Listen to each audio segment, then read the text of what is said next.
This weekly podcast inspires you to step outside of your comfort zone. My name is Zakir Muhammad, and I'm your host of the Living Legacy podcast. I am a cancer survivor, brand cultivating strategist, author, and world traveler. This Living Legacy podcast features women of purpose sharing stories of resilience. They are single and married. They are artists and entrepreneurs who run businesses and juggle parenthood. If you are ready to hear interviews about professionalism, entrepreneurship, travel, life, and love, you are in the right place. They will share stories of how they overcame adversity while seeing life through a different lens. Let's get into it. Are you ready to get serious with LinkedIn? Then I think you might like my friend Andrea's free LinkedIn Jumpstart Challenge. LinkedIn is the best platform to connect with industry movers, shakers, and decision makers. Not only will this 5-day video challenge get you up and running on LinkedIn, it will help you to get better results with talking to potential clients and collaborators. Starting January 25th, the video lessons will cover images, posting, and connection marketing techniques, as well as worksheets, live Q&As, and much more. Join the LinkedIn Jumpstart Challenge by going to bit.ly/LI Savvy Social School. That's bit.ly/LISAVVY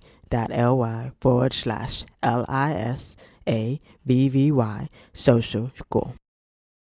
Today on the Living Legacy podcast, we have Crystal Daye. She is known to captivate and connect with people as a relevant, transparent, and transformational speaker. She propels her audience to action by challenging them to never settle for less. She, like myself, is a dynamic, multi-passionate entrepreneur. She is a coach, a podcaster, a brand strategist, award-winning best-selling author, international certified life coach, and a speaker corporate trainer. So she is a woman of faith, and she believes in servant leadership and unselfishly using her God-given purpose to positively influence and impact lives globally. She is also the COO of DayeLight Publishers. So we're going to talk about what it's been like for her growing up and currently living in Jamaica, and what it was like to not only publish one book, but more than one book, and then later on create a coaching business and a publishing company. So welcome, Crystal, on Living Legacy Podcast. Thank you for being here. Hi, thank you so much. I am so excited for today. I was looking forward to it actually. Yes, and I think today is a great day for a great day, right? We can always I know. everything going on. There's definitely a way to be uplifting for others, and I feel that's our purpose. That's definitely our purpose. Yeah, I agree. I agree. I mean, as you said, there's so many things that's happening all over the world, and there are days when you just feel like, just give me a break. But there are other days where you really have to just choose to see the best in the day, and today is one of those days. Exactly. So let's start with who Crystal is. Let's talk about little girl Crystal. Who was little girl Crystal? So, as you mentioned, I currently live in Jamaica and I grew up in Jamaica. No, little girl Crystal, I think so. I was always very ambitious. I always felt like the environment that I was in, that was not my end all and be all.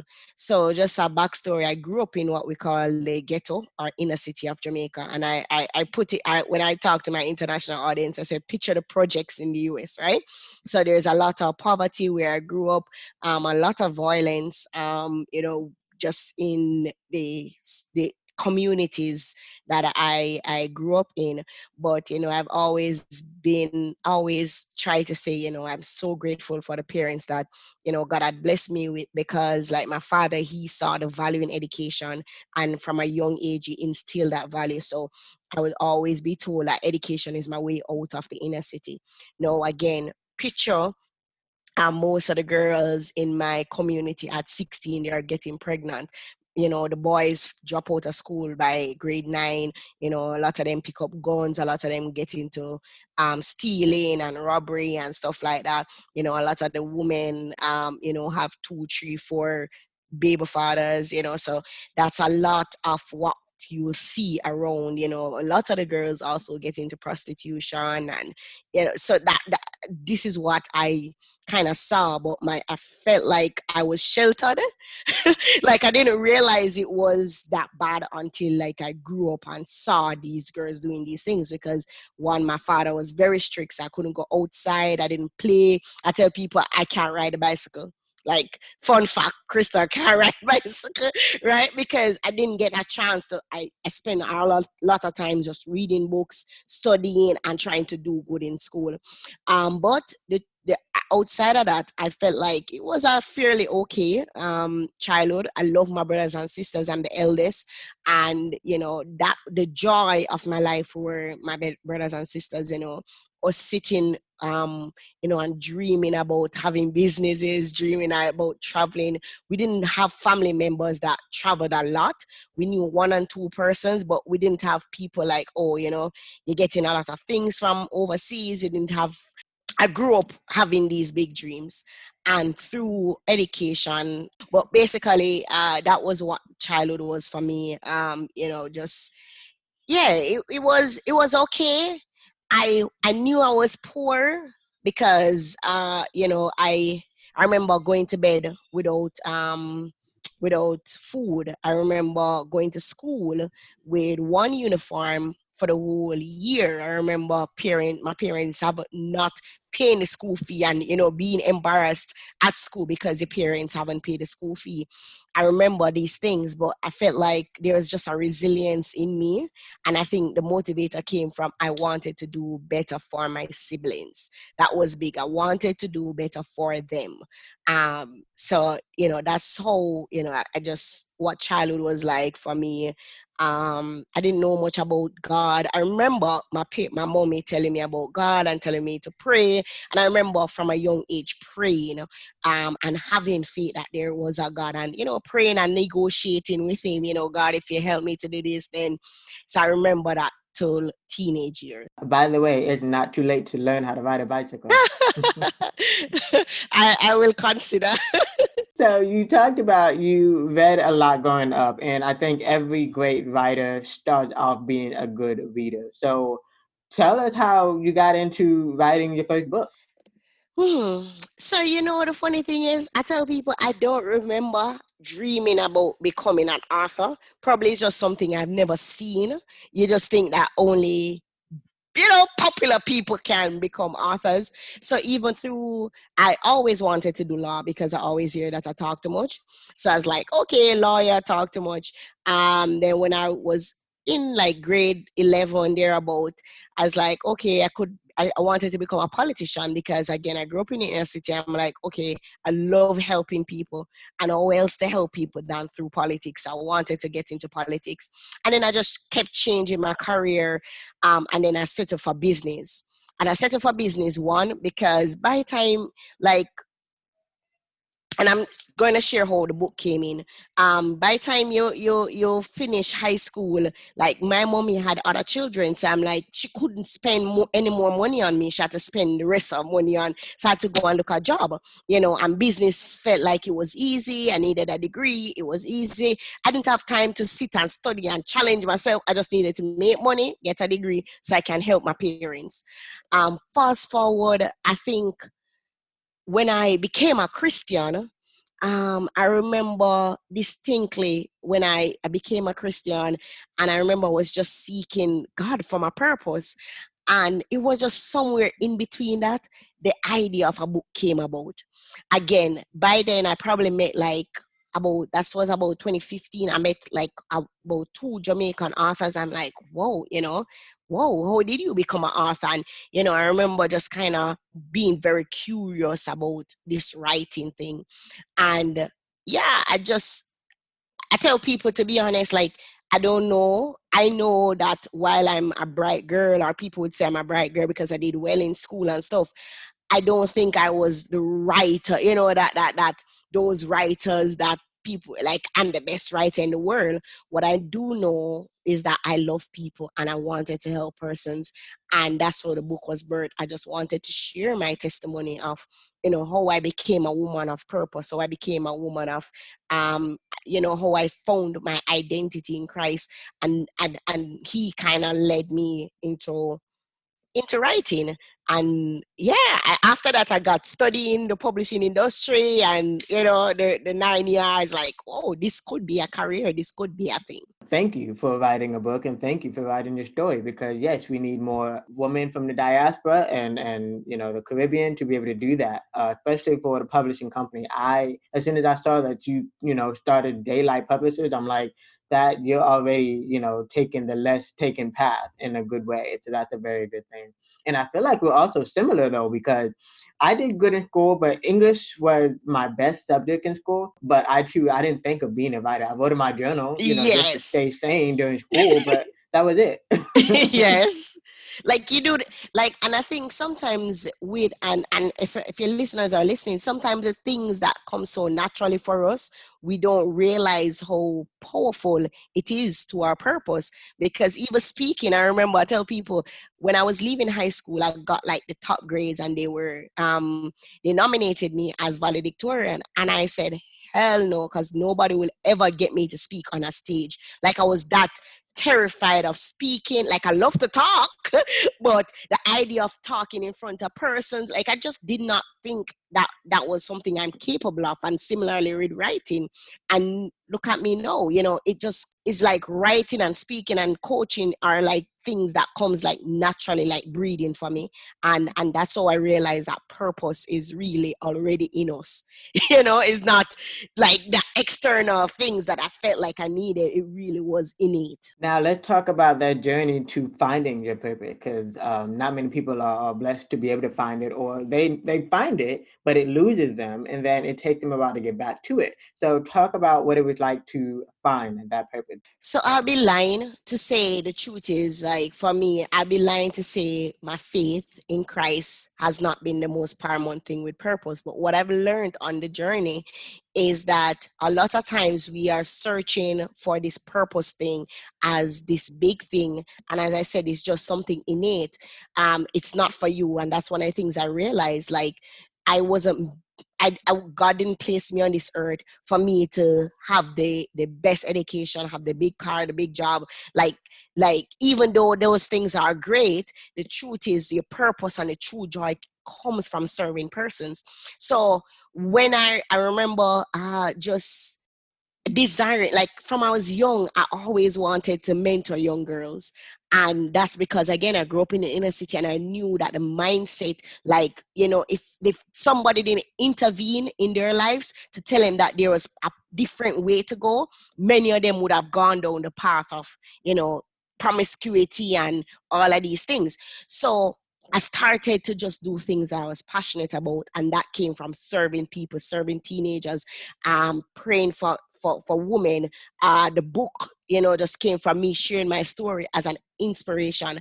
And I say that's how purpose for me came when I stopped looking into, okay, how can I do this for Crystal? How can I do this? But how can I serve my community? How can I serve my church? How can I serve even my organization? People would tell you, when I was working a 9-to-5 job, I was that person, like, listen, the place is boring.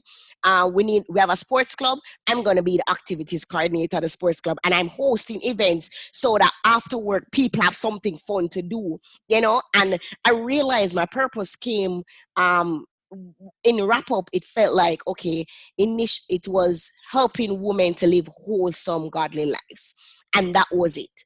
However that looks. Wholesome mean not just spiritually, but, okay, how can I help them to tap into their gifts? How can I help them to accomplish their dreams? And however that look in different season, that was my purpose. So somebody listening, your purpose might be to serve. You are great with children. You're amazing with children. How can you serve? Like, every time you see yourself picturing yourself with a daycare center, and you're like, well, I don't have the money for the daycare now, but what can you do now? Can you, have some friends over with their children, and you teach them?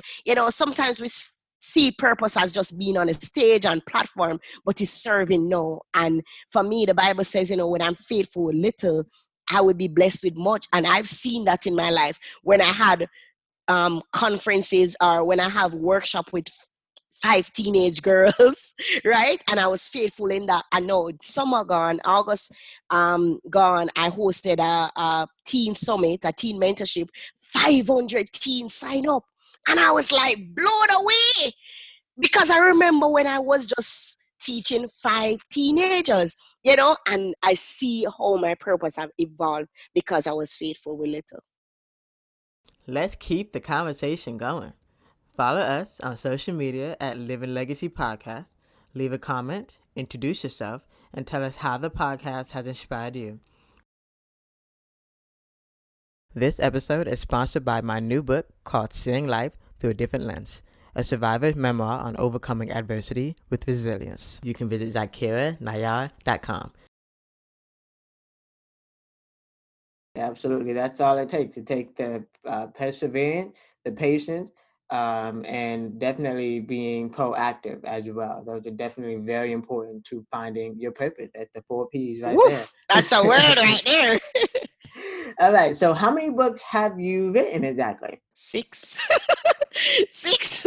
All right. So 6, Living a Raw Reality, Empowered for Such a Time as This. And Empowered for Such a Time as This was where it was written at a time when I just left my 9-to-5 job. I felt like I was on this purpose journey. I was going well.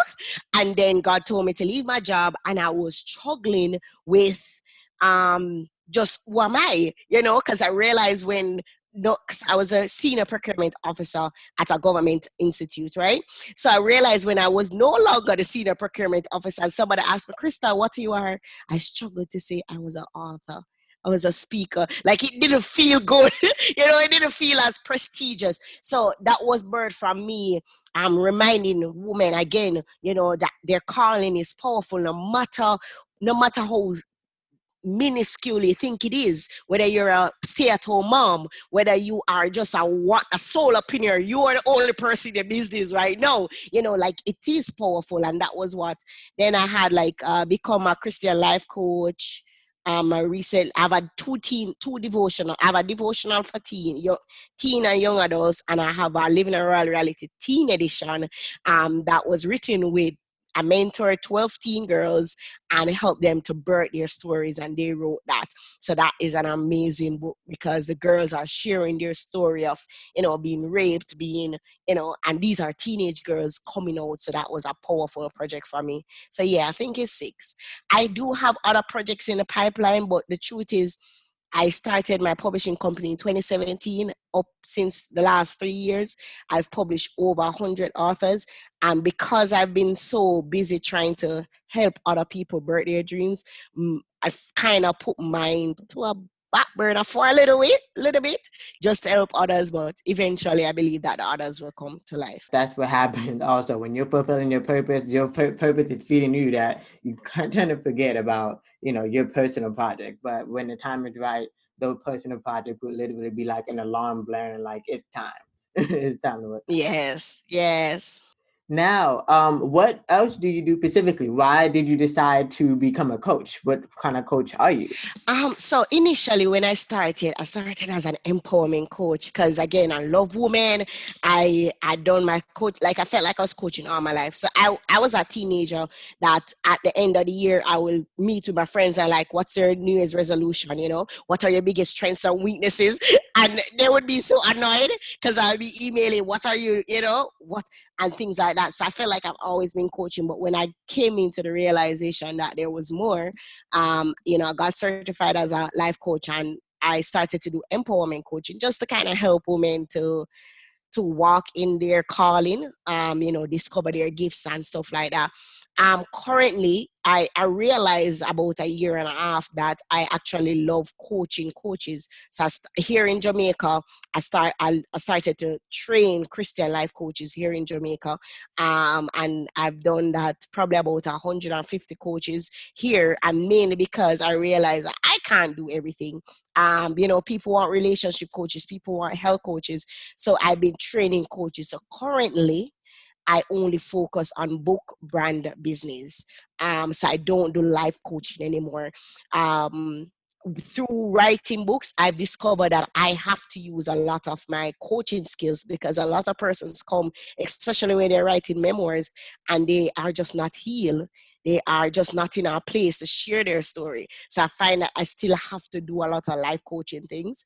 But now my focus is on that. And I realize that I love teaching coaches the skills, but I no longer want to necessarily help them to do that, because I do have a community of coaches to refer people to. Mm-hmm. Perfect. Yeah. And I think that almost leads to the next question of how can we find your books, uh, take advantage of your services, find your podcast. Like, where can we find you online? Well, our podcast. So I tell you, listen, big up to yourself as a podcaster, because people think that podcast is just, like you just interview people. Like No. there is I find there's so much power with interviewing people, allowing them to come on a platform and to share with their audience. That is, so you doing this, like, I'm so grateful. If your listeners are listening, I am so happy to be here, because I know the podcast journey, the insecurities sometimes, of there are so many podcasts. Where do I fit in? How can I make my show different?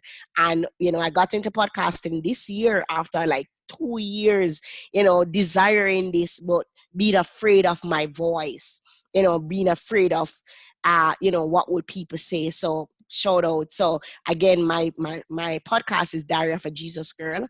And that was birthed because I felt like when I came into church and became a Christian, I was almost like, people wanted fake. They wanted me to act like, okay, I'm saved, sanctified, and I'm not struggling with anything, and I'm heading to heaven. And I was struggling. I wanted a boyfriend. I still wanted to go party, and nobody wanted to talk about the real thing. So on the podcast, I interview people and talk about, abortion and masturbation and, things like real issues on the faith journey, and how do you deal with that, and hoping that it will encourage others, to still walk out the faith walk and push. My books are on Amazon, they're on Kindle. I tell people I'm a social media person. Like, follow me on Instagram, on Facebook. Like, every day I'm on. I love social media. I think social media is a powerful platform to connect with people, and I love connecting with people. So, just reach out to me.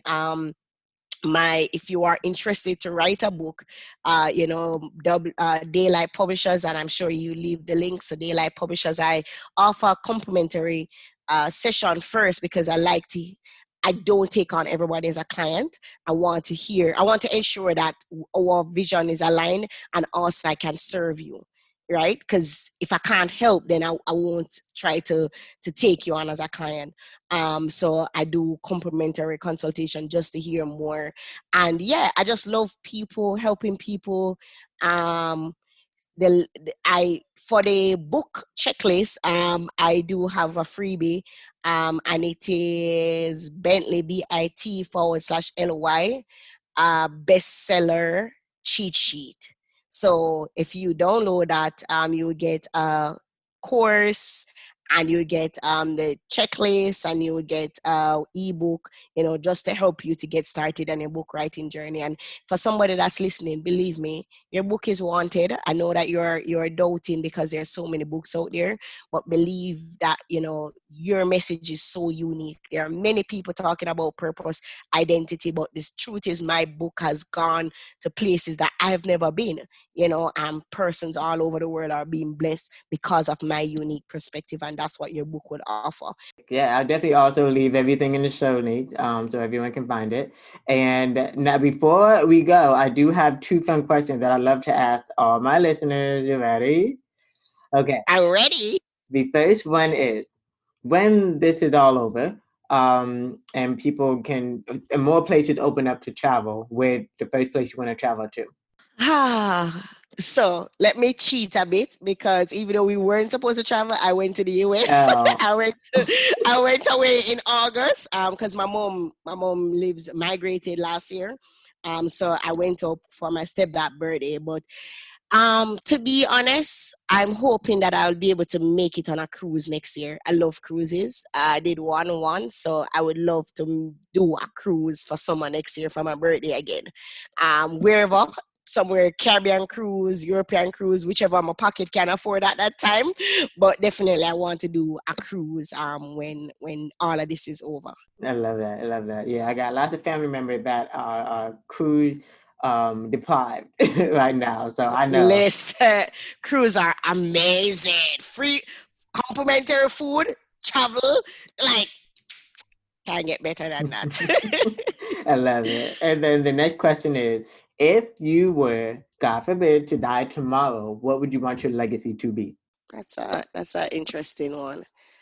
Um, the truth is, two things. One, I tell Eve, I would want to be remembered as a woman that pushed people to Christ. Anytime somebody remember me, I'd want them to say, she really lived a life that was pleasing to God.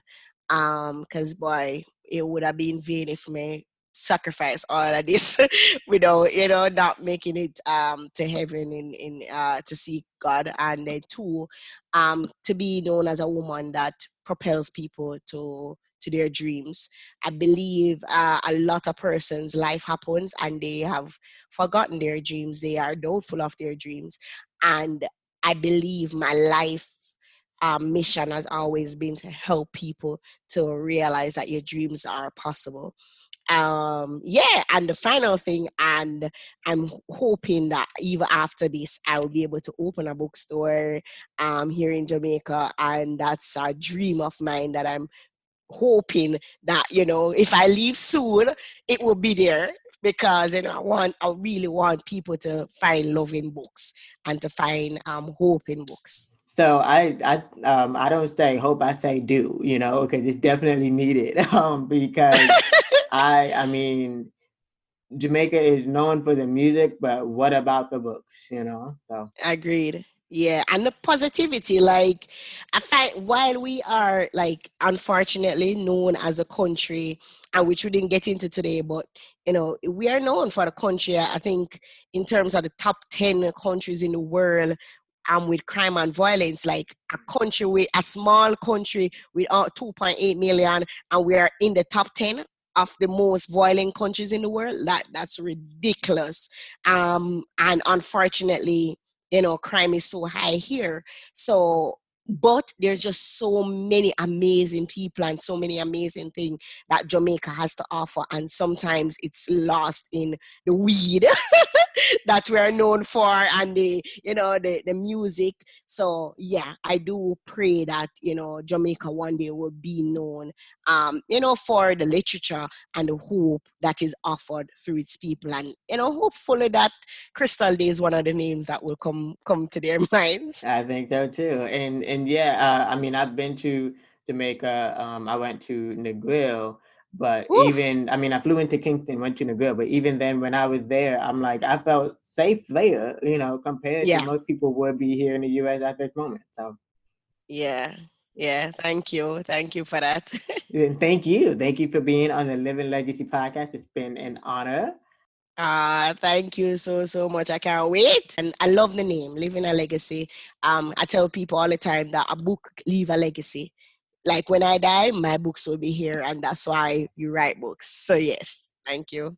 Thank you for listening to the Living Legacy podcast. Be sure to subscribe, follow, and download so you don't miss the next episode. If you want to learn more, you can visit ZakiraNayar.com. That's ZakiraNayar.com. Do you have any suggestions on a topic you want to be talked about? Leave them in a review. If you love this episode, be sure to share it with your friends.